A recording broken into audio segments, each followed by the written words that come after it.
And you mean to tell me they haven't been reached in a meaningful way?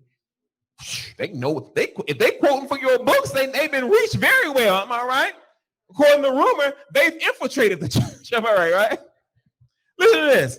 There is a moderate wing of Adventism, I would go so far to say liberal, that is more open to Catholics as individuals. In fact, Ellen White was willing to concede that in the here and now, before the end time, some Catholics are saved.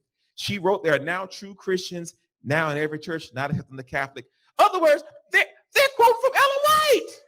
Then it says, unfortunately, this one tolerant statement is embedded in hundreds of hostile statements.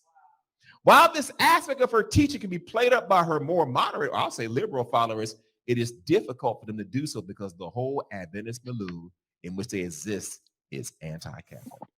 Wow. The group is an eschatology sect, and its central eschatological teaching, other than Christ's second coming, is that the second coming will be preceded by a period in which the papacy will enforce Sunday worship on the world. You see that? Everyone who's not accept the papacy Sunday worship will be killed, and everyone who does accept the papacy Sunday worship will be destroyed by God. That's what we believe, right? I mean, we wouldn't say it like that. But look at this. In virtue of their valid baptism, at least they say we Christians, their belief in Christ's divinity and the doctrine of the Trinity, Seventh-day Adventists are Christians. At least they had enough sense to say that.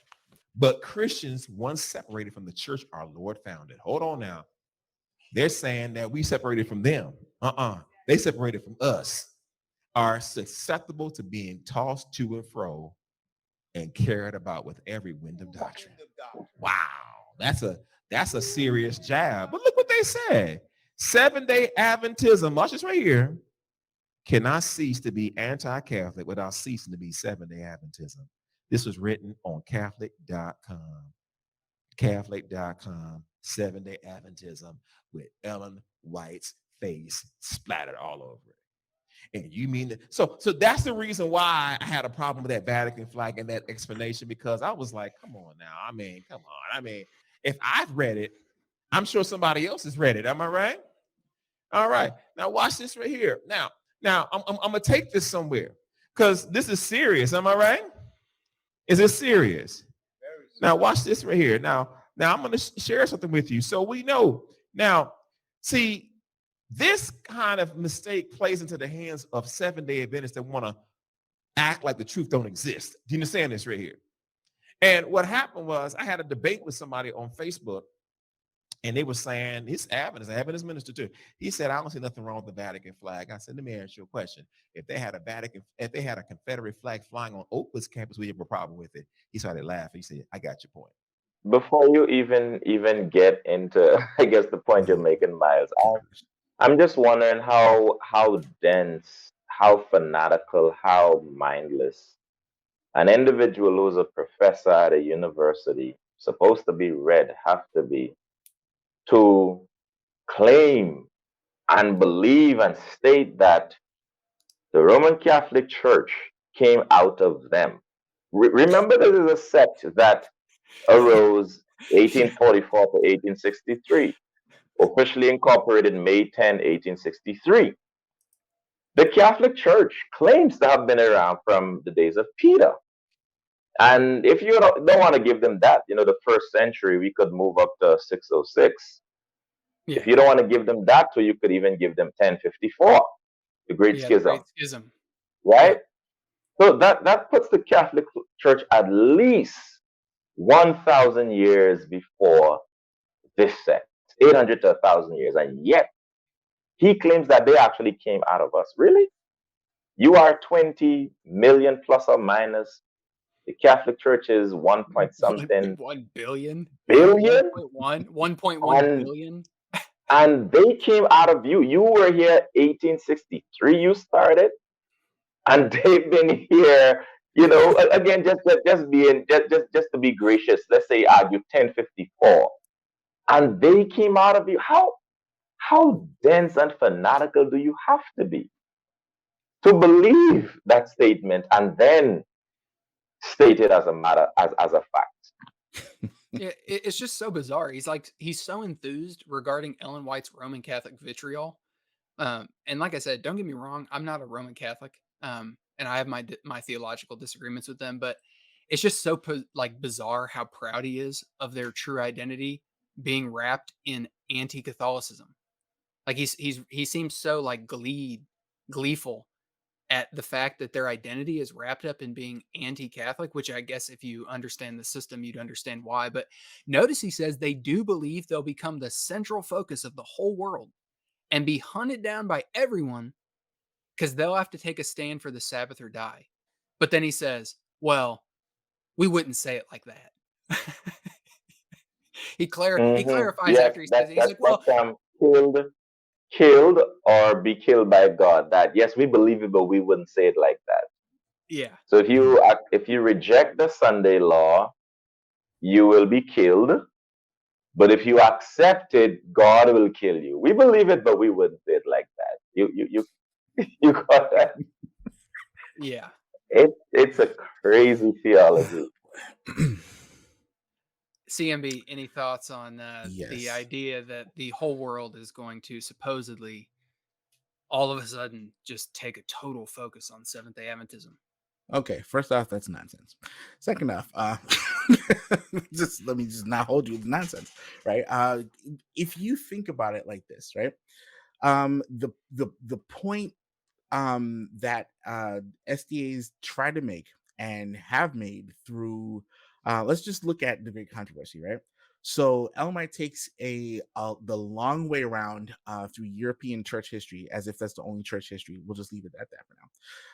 It takes a long way around through church history and focuses on the brutality of the Inquisition and other things like that, right?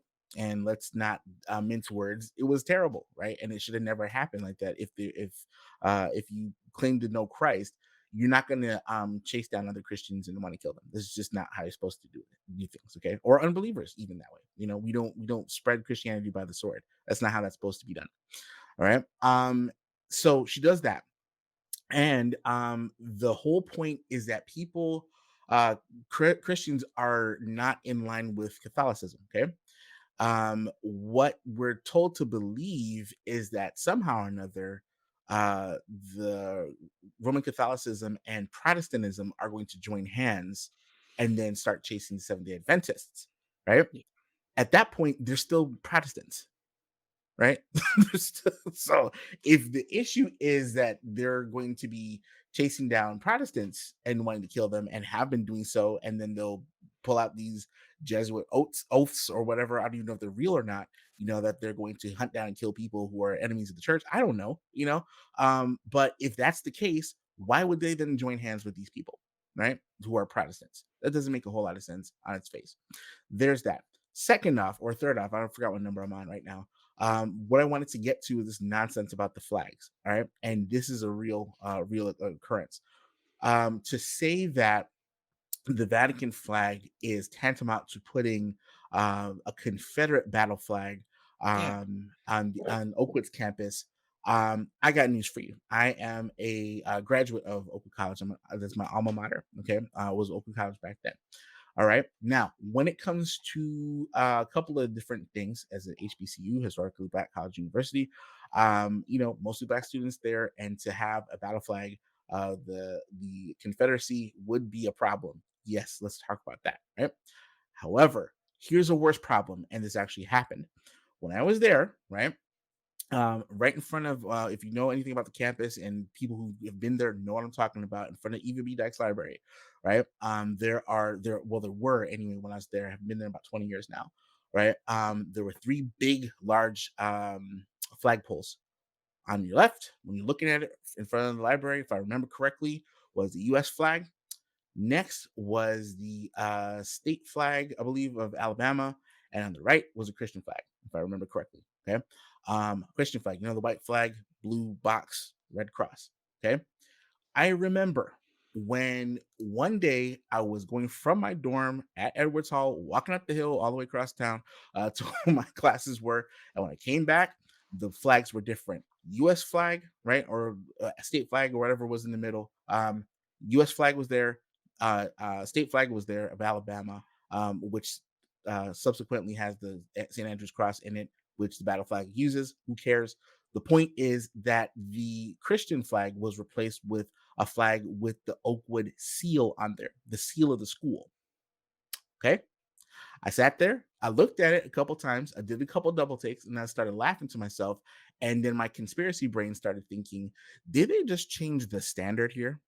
Standards, flags, right? Did they just change the standard from a Christian standard to a standard of the school, whatever that might be? Right? Take from that what you will. I don't know. I'm not saying that it was a conspiracy behind it and people were trying to change things, whatever the case was.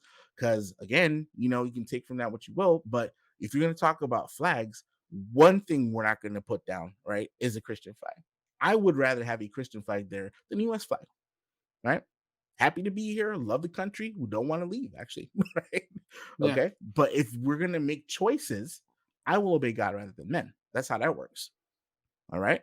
And what you're not going to do is try to make it seem as though that's the worst possible thing that could happen on that campus. The worst Right. possible thing that could happen on that campus. Go ahead, bro. And the craziness too, trying to equate the Confederate flag with the Vatican flag, again, it shows the fanaticism and the ignorance that seeks to make people paranoid and keep them in fear. Mhm. The Confederate flag is a specific flag of a small group of people, contextually in the United States, crafted to promote racism and racial ideologies. The Vatican flag, on the other hand, is an internationally recognized flag of a state, a country, Yeah. no matter how small it is. Right. It's Yeah. apples and oranges here. And in meetings like that, the GC, other churches, when they have their big, synods, conventions, or whatever, those high level meetings, if they have churches represented in those countries, they usually have a parade of the flags. And Yeah. so if there's at least one or two Seventh-day Adventist converts that are living in the Vatican, Adventism is represented there. And that is Yeah. why they would have the Vatican flag displayed there to show that we are in this country. Mhm. That is what is going on there. I mean, just look at it. You can look it up, put Google search, YouTube, look at one of those, because you see flags from a variety of countries all over the world there Mhm. as an indication of either where they are or a sign of unity or respect for those countries, recognition that they exist or need to do work there. I mean, the list goes on. So to It's just equate simply that with the Confederate, I mean, it's just total lunacy and apples and oranges. But he really thinks that he's speaking scholarly facts, though. and it's just like not understanding. So this is like strike 2 so far now. You think you're quoting from the Catholic Church. You're not. You think that the Vatican flag being there is somehow indicative that the Vatican is there's just all these conspiracies when Infiltration. yeah, when the reality is the Vatican is a nation state as well.